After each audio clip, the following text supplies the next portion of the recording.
Hello, I am Zivakar Haider, Assistant Professor, Rajendra College, Chhapra, Jayaprakash university. चलिए अगला lecture start करते हैं। तो here we will study about the mat position and normal position। ठीक है, तो जैसा कि आप जानते हैं कंपनी की जो टैक्स लायबिलिटीज़ कैलकुलेट करते हैं उसके अंदर कंपनी के लिए देयर टू वेज है ना, दो तरीके हैं टैक्स लायबिलिटी कंपनी के निकालने के।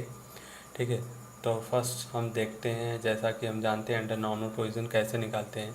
तो कंपनी की जो डिफरेंट हेड्स में जो टोटल इनकम होगी, ठीक है, डिफरेंट हेड्स में जो इनकम होगी उसको यहाँ पे लिख लेंगे।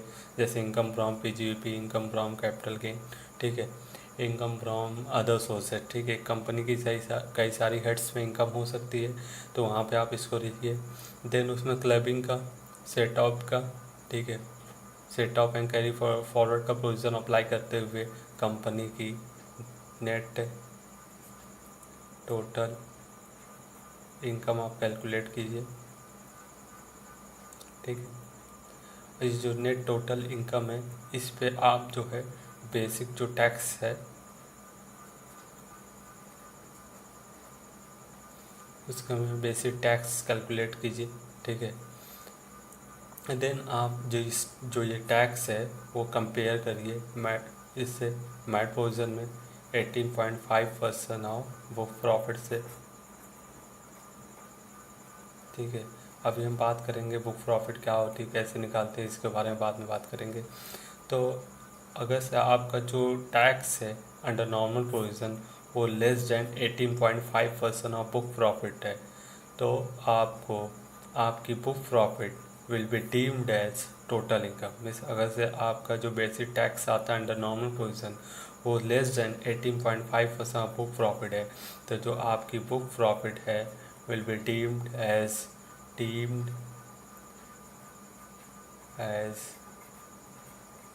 Total income. ठीक है, आपकी बुक प्रॉफिट टोटल इनकम मानी जाएगी एंड आपको टैक्स लायबिलिटी देना होगा। आपका टैक्स आ जाएगा 18.5% of book profit plus surcharge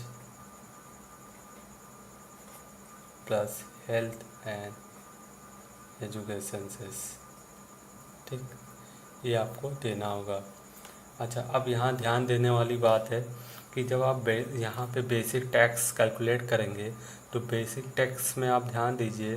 ठीक है, आपको टैक्स निकालने होंगे tax on special rate incomes. ठीक है, जो आपका स्पेशल रेट इनकम है उस पर टैक्स कैलकुलेट कीजिए। जिन जो आपकी अदर नॉर्मल इनकम है,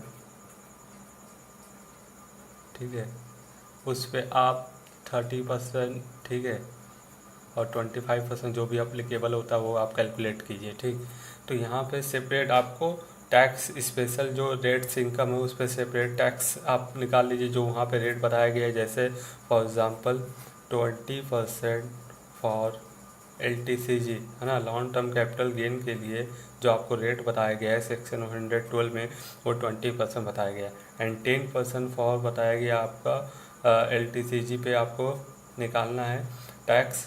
जब लॉन्ग टर्म टोटल इनकम आपकी लॉन्ग टर्म कैपिटल गेन अगर से आपका कवर्ड होता है सेक्शन 112A में, मीन्स आपका लॉन्ग टर्म होता है आपका लॉन्ग टर्म कैपिटल गेन होता है because of the equity share और इक्विटी ओरिएंटेड म्यूचुअल फंड के बेचने पे। ठीक है, तो वहाँ पे अगर से आप कवर्ड होते हैं तो वहाँ पे आपका स्पेशल रेट से 10%, ठीक है, section 112 and long term capital gain के लिए 20% है। तो पहले आपको जो टोटल इनकम है, मीन्स आप अपनी नेट टोटल इनकम में जो स्पेशल रेट से इनकम है उस स्पेशल रेट से टैक्स निकालेंगे, देन नॉर्मल इनकम पे टैक्स निकालेंगे, देन इसको कंपेयर करेंगे किससे, आप बुक प्रॉफिट से कंपेयर करेंगे। अगर से आपका बुक प्रॉफिट 18.5%, ठीक है, अगर से आपका जो बेसिक टैक्स है वो 18.5% बुक प्रॉफिट से कम है, ठीक है, तो आपका book profit will be deemed as total income. ठीक है, आपका बुक प्रॉफिट टोटल इनकम मान लिया जाएगा। उस पर आपकी टैक्स फाइनल जो टैक्स लायबिलिटी आएगी वो 18.5% book profit plus surcharge plus health and education cess. यहाँ पे ध्यान देने की बात है कि जो सरचार्ज है, सरचार्ज आप कंपेयर करेंगे, सरचार्ज कंपनी पे कब अप्लीकेबल होता है, जब उसकी टोटल इनकम, ठीक है, टोटल इनकम 1 करोड़, ठीक है, 1 करोड़ से ऊपर या 10 करोड़ से ऊपर होती है तो उस पर सरचार्ज अप्लीकेबल होता है। तो आपको पता होगा 1 करोड़ 10 करोड़ का जो प्रोविज़न है वो अगर से 1 करोड़ से ऊपर है तो वहाँ पर कंपनी को 7% सरचार्ज, 10 करोड़ से एबव है तो 12% सरचार्ज कंपनी को देना होता है। यही जो रेट है ये डोमेस्टिक कंपनी के लिए है और यही रेट 2% एंड 5% है आपका फॉरेन कंपनी के लिए। ठीक है, फॉरेन कंपनी के लिए यही रेट आपका 2% 5% है, ये आप देंगे। देन हेल्थ एंड एजुकेशन से सारी कंपनीज़ के लिए, सारे एसएससीज के लिए कितना है, एसएससी के लिए 4% है। ठीक है, तो आप ये कैलकुलेट कीजिए।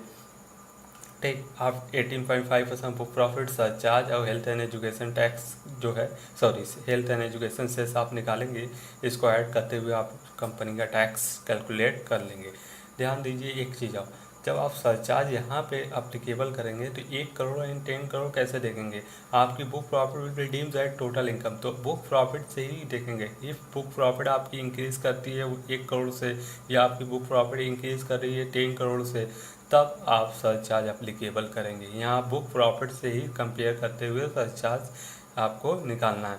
और यहाँ पे आपका जो सरचार्ज होता है अंडर नॉर्मल प्रोविज़न, यहाँ पे आप अपनी टोटल इनकम जो आफ्टर डिफरेंट हेड्स में, डिफरेंट हेड्स के अंतर्गत जो आपकी इनकम आएगी उसमें क्लबिंग सेटअप का प्रोविज़न अप्लाई करते हुए जीटीआई आप निकाल लेंगे। ठीक है, आपने जीटीआई निकाला, ग्रॉस टोटल इनकम में आप डिडक्शन दे देंगे, deduction under section under section 80C to 80U। ठीक है, 80C to 80U chapter 6A के अंतर्गत जो भी आपकी डिडक्शन होती है, ठीक है, वो डिडक्शन आप देंगे। डिडक्शन देने बाद आपका क्या आ जाएगा, नेट टोटल इनकम। ठीक है, टोटल इनकम आ जाएगा। इस टोटल इनकम को आप देखेंगे, मतलब अंडर नॉर्मल प्रोविजन सरचार्ज के लिए आप टोटल इनकम देखेंगे। डिफरेंट रेट्स के बाद जो जीटीआई डिडक्शन देने बाद जो टोटल इनकम आ रही है उस टोटल इनकम को देखेंगे। अगर से वो टोटल इनकम आपकी 1 करोड़ या 10 करोड़ से, आपकी जो टोटल इनकम आ रही है 1 करोड़ या 10 करोड़ से एक्सीड करती है, देन आपका सरचार्ज अप्लीकेबल हो जाएगा 7% एंड 12% फॉर डोमेस्टिक कंपनी। ठीक है, you know, and 2% and 5% for foreign company. ठीक है, ये अप्लीकेबल होगा। तो ध्यान दीजिए, अंडर नॉर्मल प्रोविजन आपको सरचार्ज देखने के लिए आप टोटल इनकम को ही देखेंगे, लेकिन बुक प्रॉफिट मैट प्रोविजन के अंतर्गत सरचार्ज का जो लिमिट होगा वो बुक प्रॉफिट को देख कर ही निकालना है। अगर से बुक प्रॉफिट आपकी इंक्रीज करती है 1 करोड़ से एंड 10 करोड़ से, देन आपका सरचार्ज अप्लीकेबल होगा। ठीक है, आपकी ये